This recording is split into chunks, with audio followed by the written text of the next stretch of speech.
살아계신 하나님 아버지, 감사와 찬송과 영광을 올려드립니다. 아멘. 오늘도 새날을 허락하시고 저희들의 새 생명을 허락하시고 건강 주시고 저희들의 마음과 발걸음을 하나님의 은혜의 보좌 앞으로 아버지의 집으로 주님의 몸된 교회로 저희들을 인도해 주시고 불러주시니 하나님 감사합니다. 아멘. 이 시간 하나님 앞에 말씀을 전하고 들을 때에 성령 하나님께서 각 심령의 마음에 임재해 주셔서 주님. 꼭 필요한 깨달음과 꼭 필요한 결심과 결단을 할 수 있도록 성령 하나님께서 전하는 종의 입술과 듣는 저희 모든 심령의 귀와 마음을 주장하시고 주여.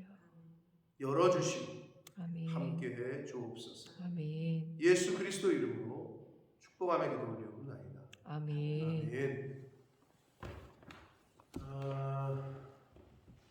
은비가 성경이 없지 지금? 성경을 저 뒤에 좀 주시면 좋겠는데. 어디 있는지 알아 성경이?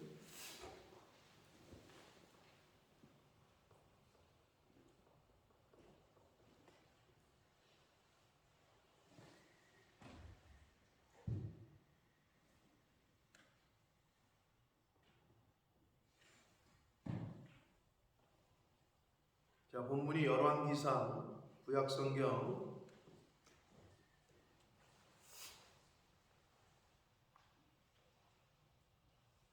찾아봐. 열왕기상 21장 구약성경 554쪽인데 성경마다 좀 다를 수 있는데 열왕기상 21장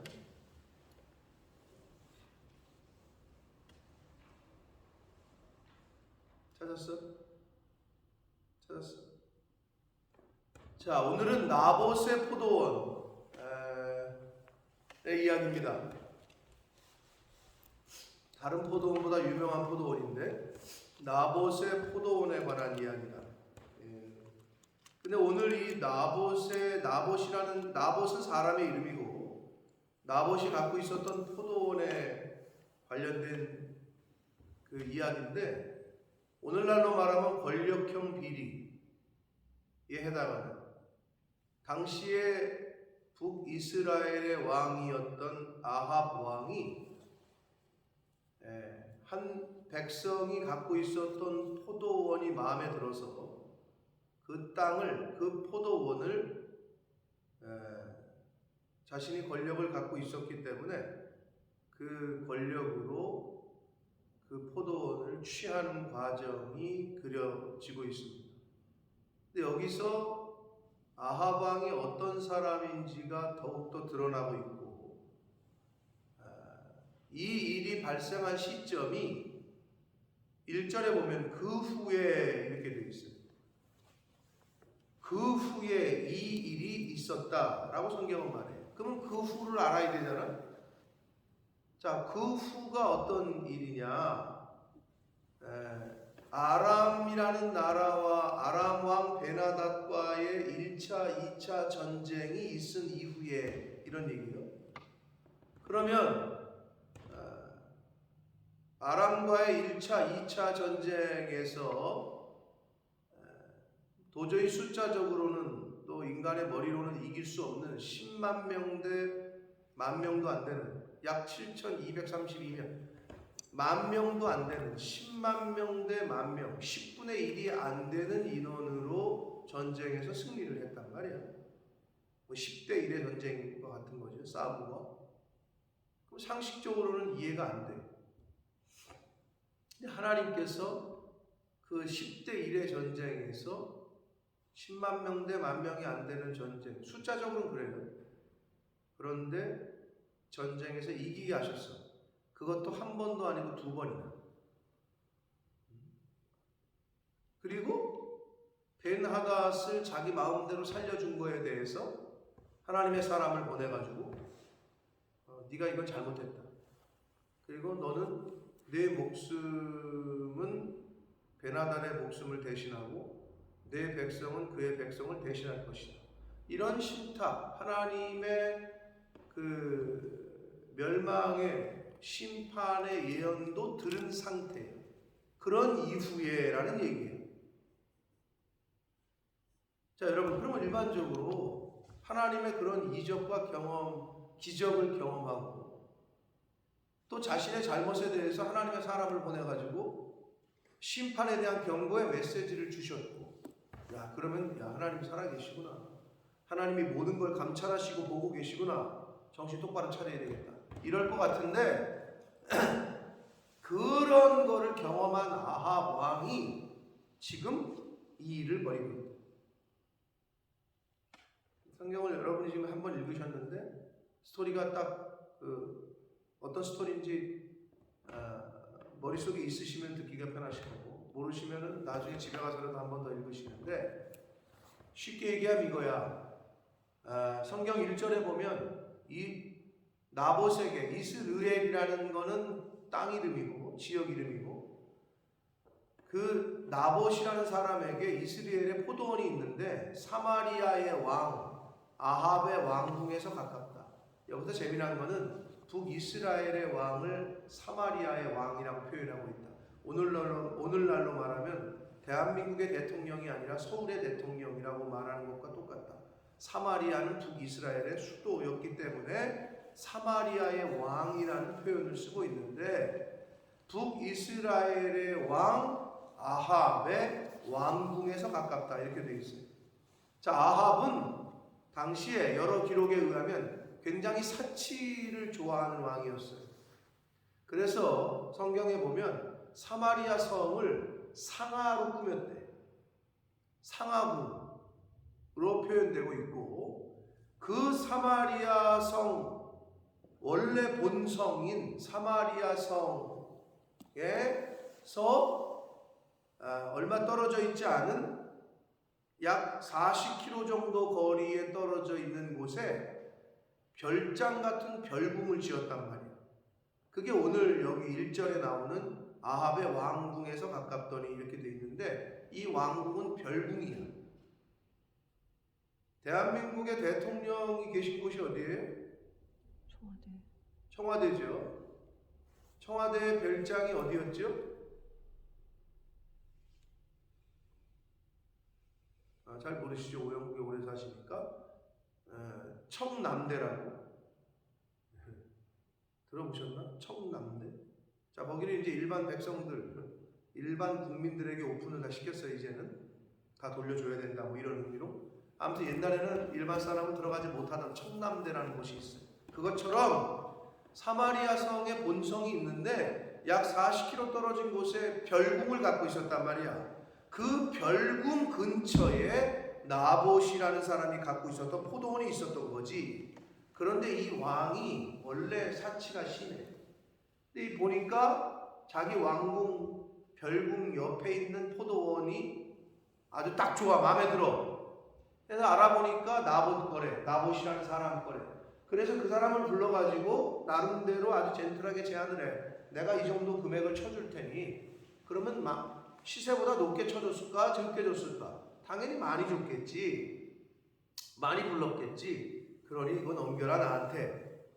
내가 이거를 여기서 보면은 채소밭을 삼게 하라 이렇게 되어 있는데, 원문에 보면 가든을 꾸미겠다는 거야. 자기 왕궁에 딱 그 지리적으로 위치적으로 바로 옆에 있으니까 여기에 왕궁에 가든을 꾸미겠다는 의미로 말을 하고 있는 건데, 근데 여기서 왜 채소밭이라고 그랬냐?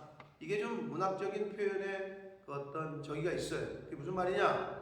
자, 신명기 11장 10절에 보면 하나님께서 예비하신 가나안 땅을 표현을 할 때 가나안 땅은 포도밭으로 비유를 하고 있고 애굽의 땅을 채소밭에 비유하고 있어요. 신명기 11장 10절에 보면. 그래서 여기서 지금 이 저자가 얘기하고 있는 거는 하나님의 땅인 포도원, 하나님께서 허락하신, 그래서 하나님께서 주신 그 가나안 땅은 조상 대대로 물려받았고 이거는 남에게 팔면 안 된다는 율법을 주셨단 말이야. 네? 법이야 그게.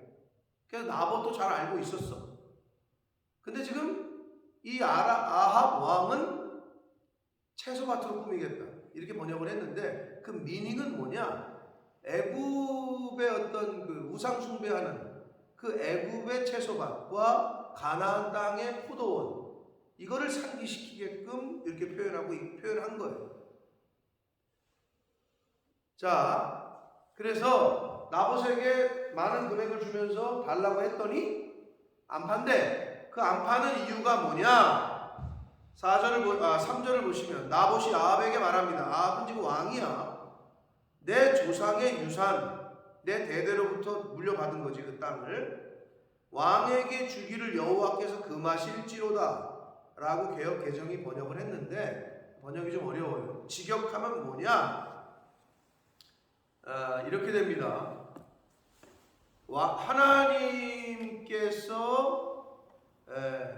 하나님에 의해서 왕에게 주는 것이 금지됐습니다. 이런 의미야. 그게 무슨 말이냐? 율법적으로 그 이스라엘 백성들에게는 그 가나안 땅을 지파를 분배받을 때 이거를 다른 사람에게 파는 것이 금지됐단 말이야.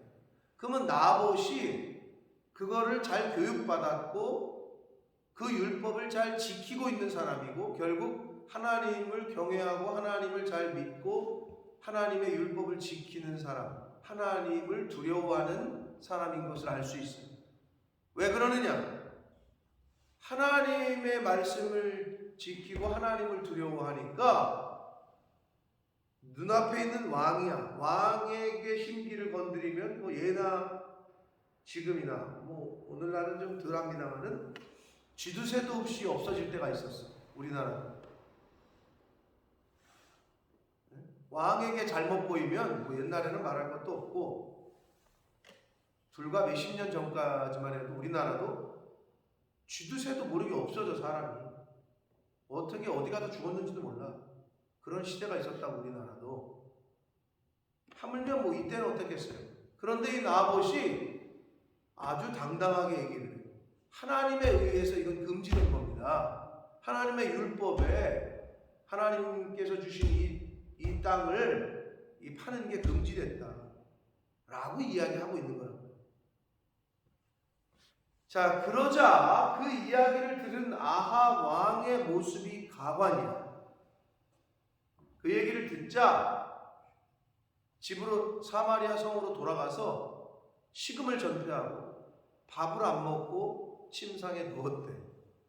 꼭 사달라는 거 자녀가 뭘 사달라고 했는데 안 사주니까 지방에 들어가가지고 문 닫고 금식, 간식 투쟁을 하는 어린 아이와 같은 모습이 보여지고 있어요. 이게 왕이야 지금. 왕인데 이러고 있어. 그러자 거기에 이세벨이 등장해. 얼루구 달래는 엄마 같은 이세벨이 등장합니다. 그러더니 아니 왕이시여 왜 밥을 안 먹고 있습니까? 그러자 이 아합 왕이 엄마한테 이르듯이 그대로 얘기해요. 내가 저 나봇의 포도원을 갖고 싶은데 그 나봇이 나한테 안 팔잖아 이러면서 밥을 안 먹어. 자, 여기서 우리는 아합 왕의 모습을 뭐 앞에서도 짐작을 했습니다만은 여기서 하나님께서 베나닷을 살려준 거에 대해서 하나님의 선지자를 통해서 베나닷의 목숨을 너의 목숨과 대신에 바꿀 거다 이게 책망을 했을 때 어제 말씀에 보면은 그 20장 43절에 이스라엘 왕 아합 왕이 근심하고 답답하여 그의 왕궁으로 돌아가려고 이렇게 했잖아요. 근데 여기서 답답하다는 게 마음이 상하고 화를 냈다라는 거거든. 그 책망에 대해서 화를 냈어. 이게 들을 기가 없는 인간이야 이 아합 왕. 근데 하물며 여기서 이제 확정이 돼. 이 사람의 스타일이 어떤지 그리고 이 사람의 심리 그리고 하나님에 대한 그 상태가 영적 상태가 어떤지가 확정이 돼. 왕인데 왕 같지가 않은 거야. 그래서 자기가 갖고 싶은 걸 못 가지니까 한마디로 삐지고 화나고 어떻게 할 수가 없어가지고 밥을 안 먹고 누워 있는데 이 간교한 여자인 이세벨이 와가지고 도대체 왜 그러냐라고 하니 이 아합 왕이 있는 그대로 얘기를 해. 제가 안 판다. 내가 저걸 갖고 싶은데. 그러자 이세벨이 하는 말이 아주 가관입니다. 또 뭐라고 그랬느냐? 그의 아내 이세벨이 그에게 이르되 왕이 지금 이스라엘 나라를 다스리시나이까? 한글 개역개정이 굉장히 번역을 조금 힘들게 했는데 이게 무슨 말이냐? 여러분이 뭐 느낌적으로 아시겠지만 원문을 그대로 직역하면 당신이 이스라엘을 지금 다스리고 있습니까? 이걸 조금 더 의역을 하면 당신이 이 나라의 왕이야, 이 말을 하는 거예요. 지금 이세벨이 볼 때 너무 웃긴 거지. 아니 그깟 한 백성의 포도원을 그걸 차지하지 못해가지고 있는 왕이 이세벨이 볼 때 너무 웃긴 거지 한마디로.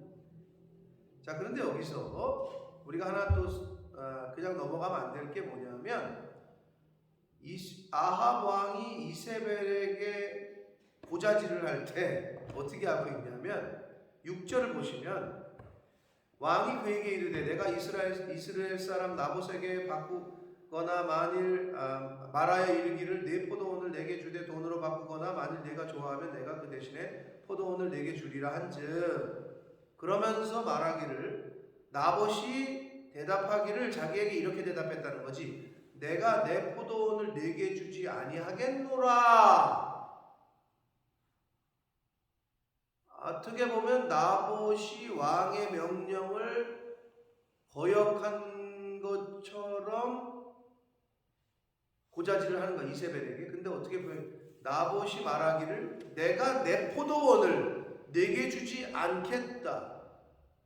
누가 들어도 아니 왕에게 그렇게 말했다고요? 그 나봇이라는 사람이 이렇게 들을 정도. 그런데 이거는 조금 변형을 시켰어. 나봇의 이야기를 그대로 전하지 않고 자기 입장에서 이 아합 왕이 변형을 시켰어. 나봇은 뭐라고 그랬어요? 내 조상의 유산을 이라고 표현했어. 근데 지금 아합은 이세벨에게 얘기할 때 나봇이 내 포도원을 이라고 얘기했다는 거예요. 여러분 요게 이 거짓의 영이 들어간 사람들의 특징이에요. 말을 전할 때 조금씩 바꿔. 있는 그대로 전하진 않고 자기 생각을 넣어가지고 바꿔. 나봇은 분명히 내 조상의 유산이라고 표현을 했는데 이 아합 왕은 이세벨에게 이를 때 내 포도원을 내게 안 주겠다 이렇게 얘기했다고. 근데 지금 나봇은 뭐라 그랬어? 내 포도원의 유산을 왕에게 주는 것은 하나님이 금하셨다. 하나님이 그렇게 법으로 율법으로 말씀하셨다라고 이야기를 했는데 아합 왕이 이세벨에게 전할 때는 이 나봇이란 인간이 자기 포도원을 나에게 안 준대 이렇게 전하는 거지. 주변에 여러분 그런 사람들이 있나 잘 살펴보시라. 이게 거짓의 영이 있는 사람의 특징이야. 있는 그대로 전하지 않아. 이게 아주 요런 게 분별이야. 자세히 보시면 지금 아합 왕은 나봇의 이야기를 그대로 하고 있지 않아요.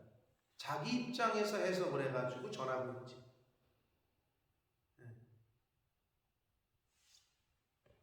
이게 아합 왕이야. 이게 쉽게 얘기하면 아합의 요소야. 이 요소가 나에게 있나를 살피는 거야. 나도 이런 요소가 있나? 이거를 살피는 거지. 자, 그랬더니 이세벨은 아주 간교한 여자인데 이방신을 섬기는 아니 당신이 이 나라의 왕이다. 일어나 식사하고 밥 먹고 마음을 즐겁게 해라. 별것도 아닌데 그지? 그러면서 내가 이스라엘 사람 나봇의 포도원을 왕께 드리겠다. 뭐 예나 지금이나 어르신들이 하는 말씀이 여자들은 시집 잘 가야 된다고 그러고 또 남자들한테는 또 이렇게 얘기하죠. 여자가 집에 잘 들어와야 된다. 이런 표현을 쓴단 말이에요. 우리나라 옛날 어르신들이 그랬어. 여자는 시집 잘 가야 된다고 그랬고 또 반대쪽으로는 여자를 잘 들여야 된다 집안에. 이런 말씀을 하셨는데 그런 것 같아요. 이스라엘 왕이 이방 나라에 우상 섬기는 여자를 하나 들여가지고 나라가 풍지박산이 나고 있는데 자기 영혼을 망치는 것도 그건 당연하고 아주 그냥 지가 왕이야. 내가 이스라엘 사람 나봇의 포도원을 왕께 드리겠다 라고 하면 다 계획이 있었어. 이 이세벨에게는 다 계획이 있어. 그 계획이 뭐냐? 8절 이하에 아합의 이름으로 편지를 쓰고, 여러분 자기가 주도해가지고 자기가 편지를 쓰는데 왕의 이름으로 편지를 쓰고 그 인을 치고 봉하여, 지금 왕이 하는 게 아니야, 이세벨이 하는 거지. 봉하여 그의 성읍에서 나봇과 함께 사는 장로와 귀족들에게 보낸다, 이렇게 돼 있죠. 자, 이게 또 거짓의 영에 사로잡힌 자의 특징이 뭐냐? 자기가 안 하는데 다른 사람을 내세우는데 조종은 해. 그러면서 자기가 안 하는 것처럼 하면서 자기가 해. 그리고 다른 사람을 앞에 내세우고. 요게 또 거짓의 영에 사로잡힌 사람의 특징입니다. 자기가 전면에 나서진 않아. 근데 다른 사람을 이렇게 내세운다. 지금 이세벨이 그러고 있죠. 그러면서 누구에게 편지를 썼다고? 나봇과 함께 사는 장로와 귀족들이라고 돼 있어. 그러면 나봇의 동네에 함께 살던 장로들과 귀족들에게 보낸 거지. 그러면 그 사람들은 어떻게 이웃사촌이야? 나봇이 언제 때부터 누구 할아버지 때 아버지 때부터 그 포도원을 물려받았는지, 나봇이 어떻게 하나님의 말씀의 율법을 잘 지키며 사는 사람인지, 어떻게 신앙생활을 하고 어떻게 성품이 어떤지 다 알고 있는 사람들, 나봇의 동네에 사는 장로와 귀족들에게 편지를 해. 이세벨이 뭐라고? 야, 금식 선포하고 나봇을 백성 가운데 높이 앉히고 불량자 2사람. 왜 2사람이냐? 율법에는 2사람 이상의 증인이 있어야 그게 법적으로 효력을 발생하거든요. 그래서 꼭 2사람 이상이 있어야 되는데 거짓 증인 2사람을 준비시키고, 그래서 뭐라고 얘기하느냐? 이 나봇이 하나님과 왕을 저주하는 말을 했다 라고 거짓 증언을 시키고, 그러면 돌로 쳐 죽여라. 한마디로 살인 교사를 지시하고 있어요. 이세벨이 그를 끌고 나가서 돌로 쳐 죽여라 라는 편지를 써서 장로와 귀족들에게 은밀하게, 다른 사람은 못 보게 봉해가지고 보내. 그러자 11절, 한글 성경이 그래도 잘 번역을 했어요. 그의 성읍 사람, 곧 그의 성읍에 사는 장로와 귀족들. 2번이나 강조를 했어요. 이게 뭐냐? 나봇의 성읍에 같이 사는 사람, 곧 나봇의 성읍에 함께 살던 장로와 귀족들. 나봇이 어떤 사람인지, 그 가문이 어떤 사람인지 잘 아는 장로와 귀족들에게 이세벨이 은밀한 편지를 보냈는데, 그 장로와 귀족들이 그럼 그 편지를 보고 이거 미친 여자 아니야? 이래야 되는데 그대로 행했어. 왜 그랬을까? 뭘 어떻게, 자기 목숨이 살아야 되고. 그리고 여기 나와 있지 않으나 이런 살해 교사를 시키는데 그냥 시키겠어? 뭐 돈을 줬겠지. 아니 뭘 보장했던지. 그런 거 없이 사람을 죽이냐고. 아무리 왕비가 얘기한다던 치더라도. 네? 뭐가 거래가 있었겠지. 자기들의 뭐를 보장한다든지, 신분을 보장한다든지, 뭐 상을 준다든지, 감투를 준다든지, 당연한 거 아니겠어요? 그래서 같은 동네에 사는 장로와 귀족들이 그대로 행해. 불량배를 세우고 거짓 증인을 세우고, 그래가지고 때가 됐을 때 하나님과 왕을 저주했다. 그러자 사람들이 끌고 나가서, 성읍에서 끌고 나가서 돌로 쳐 죽였다. 쳐 죽이고 나서 이세벨에게 통보하는 것까지 아주 깔끔하게 이세벨의 지시대로 수행을 합니다. 그렇게 해서 나봇이 죽어요.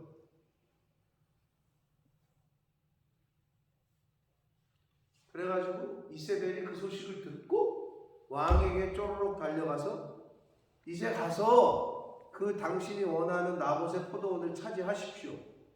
나봇이 죽었다. 이렇게 얘기를 한다. 그러자 16절 아합은 나봇이 죽었다 함을 듣고 곧 일어나. 이게 아합이야. 여러분 그러면 여기서 딱 문맥상 지금 나봇을 죽인 게 누구예요? 아봇이요? 이세벨이요? 아합 왕이요? 이세벨이요? 아합이 편지 썼어? 죽이라고 했어? 아합이 편지를 썼어? 아니지. 이세벨이 다 했지. 그럼 아합은 자유로워? 그럼 아합 왕이 몰랐을까?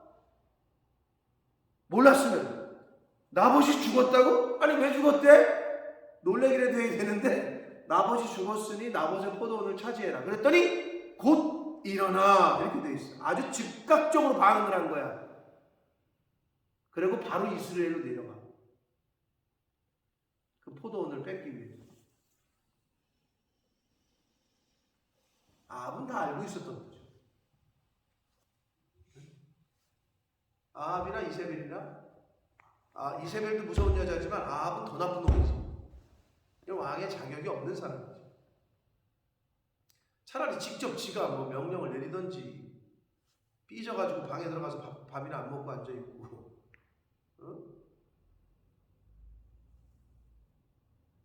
근데 여기서 또 여러분 여기서 나와있지 않으나 아합이 지금 뭘 어기고 있냐. 철저하게 하나님의 율법을 어기고 있는데 하나님의 법에는 그 땅 주인이 죽으면 어떻게 돼요? 상속이 된다고 아들에게. 그러면 자동적으로 아들에게 상속이 되는 거야. 그게 이스라엘의 법이야. 근데 나봇이 죽었으니 가서 그걸 차지해라. 그 죽었다 함을 듣고 곧 일어나 이스라엘 사람 나봇의 포도원을 차지하러 그리로 내려갔다. 이렇게 되어 있잖아요. 그러면 이스라엘 사람들은 누구나 다 알아. 아버지가 죽으면 아들이 상속이 된다고 자동적으로. 차지를 하러 내려갔다는 얘기는 하나님이 정하신 그 법을 어떻게 해서든지 깨고 나봇이 아들이 있었는지 없었는지 성경에 나오진 않으나 그 절차 그거를 다 무시하고 지금 자기가 갖겠다고 내려간 거예요. 그거를 지금 성경에서 정확하게 얘기 안 하고 있으나 그것까지 우리가 생각을 해야 됩니다. 자, 나봇의 포도원 스토리가 중간에 개입, 여기 딱 약간 생뚱맞게 돼 있는데 아람과의 전쟁 1차, 2차 전쟁을 통해서 하나님께서 왜 아람 군대를 이스라엘에게 붙였다고? 내가 여호와인 줄 알게 합니다. 그럼 충분히 여호와인 줄 알았어야 돼. 누가? 아합 왕이. 하나님께서 기적과 이적을 우리의 삶 가운데 베푸시는 이유는 내가 너의 삶의 주인이고 내가 창조주고 내가 너의 하나님이다. 이런 거를 아합 왕에게뿐만 아니라 하나님의 사람들에게 각자에게 인생 가운데 그렇게 경험을 하게 하실 때가 있다고. 그러면 철저하게 하나님이 살아계시고 내가 그 하나님의 자녀고 내가 그 하나님의 말씀대로 살아야지. 그러라고 주시는 거거든. 은혜를, 기적을 베푸시는 건데 아합 왕은 그걸 자기가 직접 경험했음에도 아주 단순하게 그 포도원 땅이 탐이 나가지고 이런 모습을 보이고 있다. 이게 아합의 요소인데 하나님께서 우리를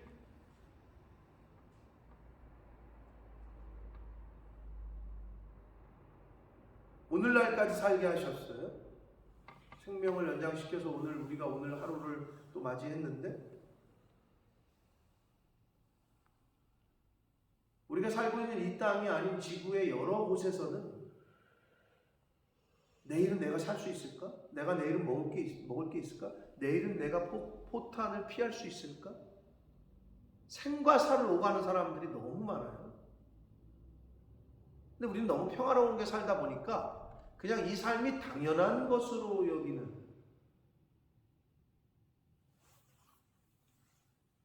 당연한 것이 당연한 것이 아니라는, 모든 것이 하나님의 은혜였다는 그런 찬양의 가사가 있잖아요.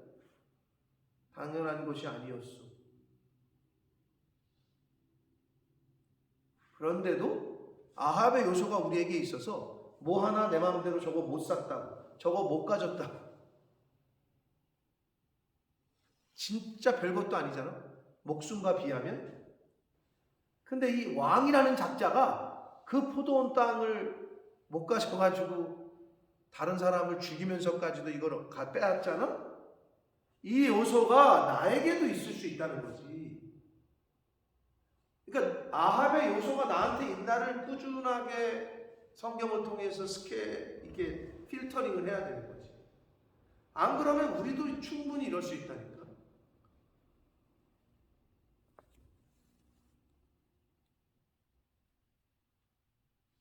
그러라고 이 말씀을 주시는 거예요.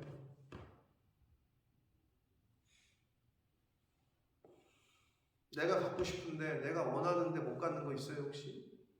안 되는 거 있어요? 그것이 사람의 목숨보다 중요해? 근데 아합과 이세벨은 사람을 죽이면서까지도 자신들이 하고 싶은 거, 갖고 싶은 거를 갖고 있다.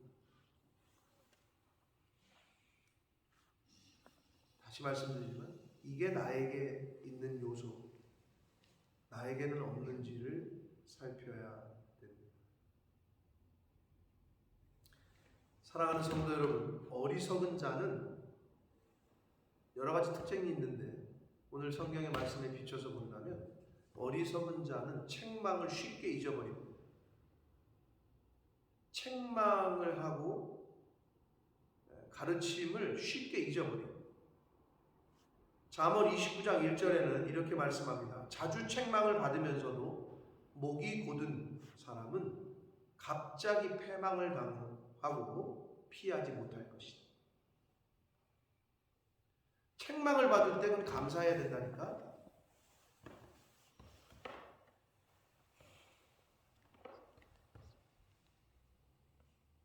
수련회를 갔는데 가족 수련회야. 어른들이야 그렇다 치는데 설교 시간에 설교를 듣는데 피곤하니까 도착한 그날인가 보네. 저 땅끝 전라남도 무슨 신안군 무슨 저기 도착한 당일 같은데 내 기억이. 버스로 한 6, 7시간을 내려가가지고 도착하면 개회 예배드리잖아. 짐 풀고. 근데 설교하는데, 목사님이 설교하는데 가족인데 가족들 수련회니까 애가 졸았단 말이에요. 그러니까 목사님이 설교하다 말고 김은진 일어나! 당시 애가 초등학교 6학년인가 그랬어. 그 설교 시간에 그 많은 사람이 있는데 일어나! 너 지금 뭐 하는 거야? 설교 시간에 잠 졸고. 그러니까 애가 그냥 눈물을 뚝뚝 흘리면서 그 많은 사람들 앞에서 창피하기도 하고. 그래서 저는 그 옆에 뒤에 앉아서 목사님 왜 저러시오? 애도 상처받고 부모가 저거 시험 당하면 어떡하지? 막 이런 마음이 드는 거야. 저는 웬걸 끝나고 났는데 목사님한테 다른 그 당한 부모는 둘째치고 다른 부모들도 우리 애들 좀 혼내주시오. 우리 애들 좀 혼내주시오. 왜 저 애만 이뻐하신다고? 이러는 거요? 그래서 제가 좀 놀랬던 기억이 아직도 있어요. 목사님에게 받는 책망을 사랑으로 여기고 있는 거야. 이 사람들은 이미. 시험은커녕 우리 애도 좀 그렇게 해주시라고. 여러분 그게 맞는 거 아니에요? 성경적이지. 그래서 내가 나는 저렇게 못하고 있구나 지금. 아닌 건 아니라고 얘기를 하고. 그렇게 하면 안 된다.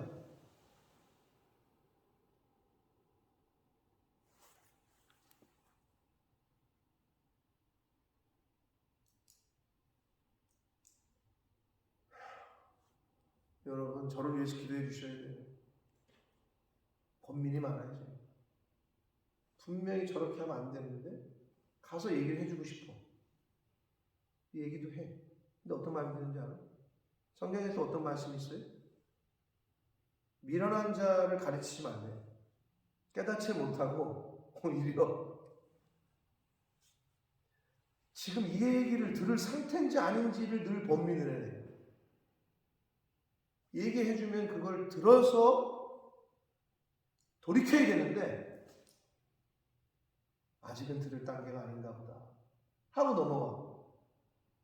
그 제 마음에 내가 저걸 고쳐야 돼. 저걸 가서 얘기를 해야 되는데 내가 내 직무를 다하지 못하는 건가? 목사로서 이런 고민이 있을 때가 한두 번이 아니에요. 그냥 내버려 둬야 되는 건가? 여러분 어떻게 해야 됩니까? 잘못된 길로 가고 있으면은 돌이키게끔 얘기를 해줘야 돼요. 회초리를 쳐야 돼요. 아니면 내버려 둬야 돼요. 어떻게 해야 됩니까? 왜 답이 없어? 그냥 지 갈 길 가게 냅둬요? 아니면 목사로서 회초리를 들어야 돼요? 들어야 되지. 그러면 들으면 다행인데 염소는 어떻게 하는 줄 알아요? 들이받는다.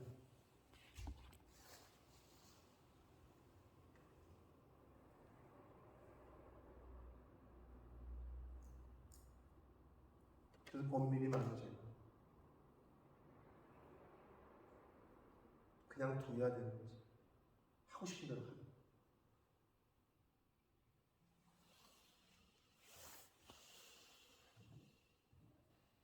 여러분 제가 하나님의 말씀 여기에 붙잡혀서 잘 판단하고 잘 가르치고 잘 교훈할 수 있게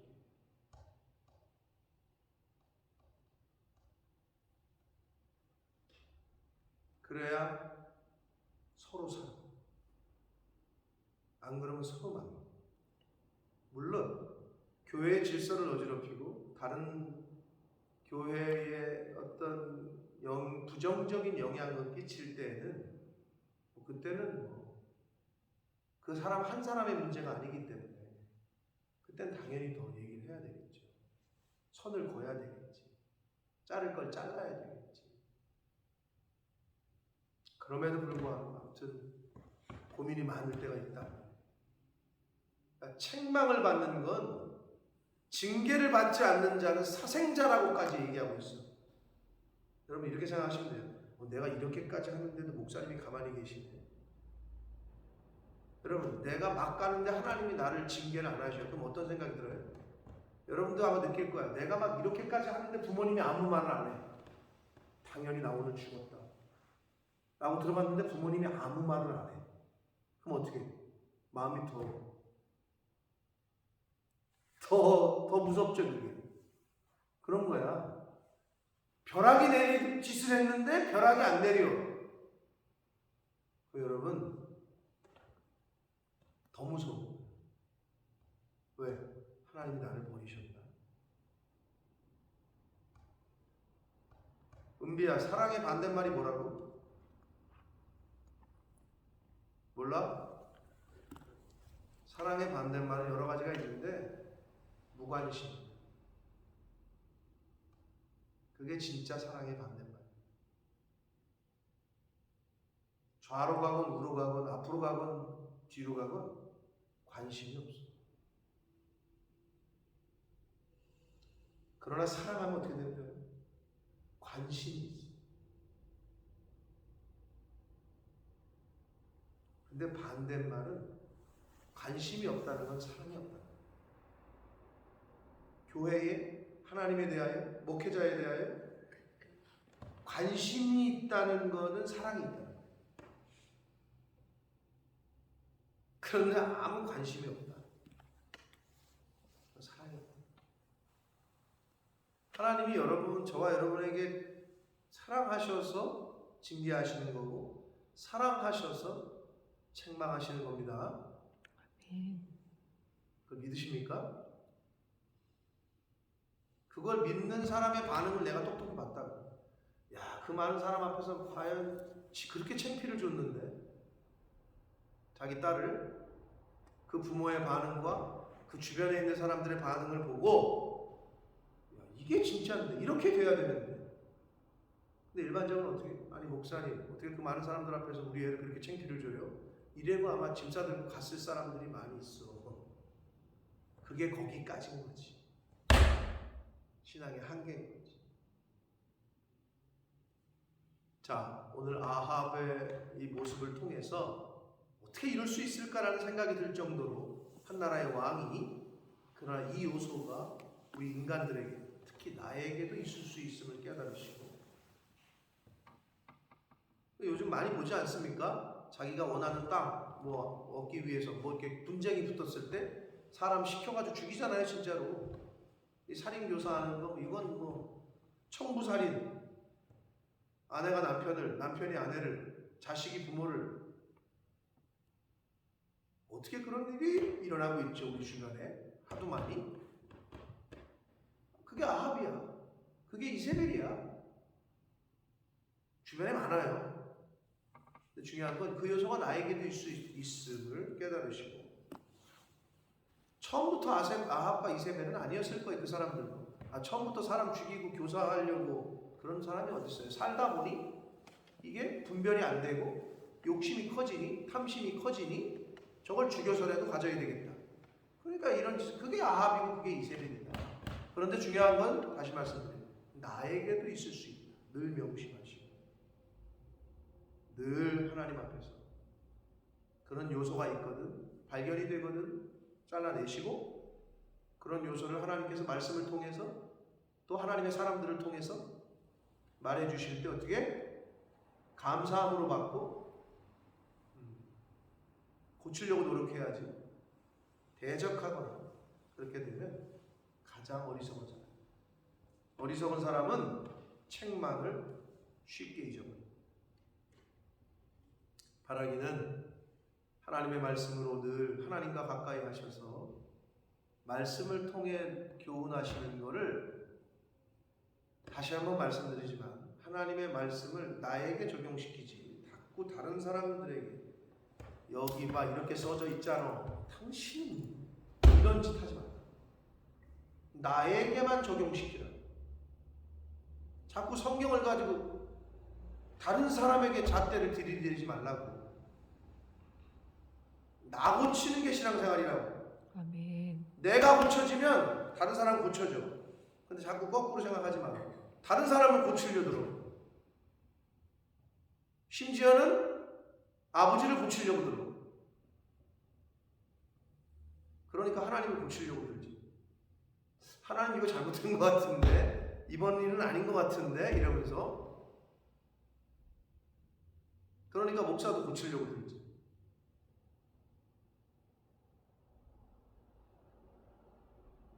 고치실 거면 하나님이 고치시냐. 자, 다시 말씀드립니다. 신앙생활은 누구 고치는 거다? 나 고치는 거다. 이걸 늘 명심하시고 아합과 이세벨의 요소가 나에게는 없는데 라고 생각할 수 없으면 다행입니다. 그러나 삶 속에서 순간순간 나오는 게 느껴지시거든 철저하게 끊어버리시고 하나님의 영으로 하나님의 말씀으로 잘 잘라내시고 그러한 이 땅에서의 저와 여러분의 삶이 되기를 예수 그리스도의 이름으로 축복합니다. 아멘. 살아계신 하나님 아버지 감사와 찬송과 영광을 올려드립니다. 아버지 하나님 왕이었음에도 불구하고 그 포도원이 그렇게 갖고 싶어서 이미 많은 것을 주셨음에도 불구하고 하나님이 이미 많은 은혜를 주셨는데도 그 받은 은혜, 주신 은혜를 깨닫지 못하고 욕심과 탐심이 있는 아합의 모습 혹시 내 모습은 아닙니까? 나봇을 죽이면서까지도 그 포도원을 차지하려고 했던 이세벨과 아합 아버지 그 모습이 그 요소가 혹시 저에게는 없습니까? 하나님 바라옵고 나옵기는 하나님 앞에 가는 그 순간까지 아합과 이세벨의 요소를 철저하게 뿌리 뽑게 해 주시고 아멘. 하나님이 주신 은혜 늘 범사에 감사합니다. 주님. 모든 것이 당연한 것이 아니라 하나님의 은혜임을 늘 고백하며 아멘. 살아가는 하나님의 자녀된 한 사람 한 사람들 저희들 모두가 되게 하여 주옵소서. 아멘. 예수 그리스도 이름으로 축복하며 기도 올리옵나이다. 아멘. 아멘.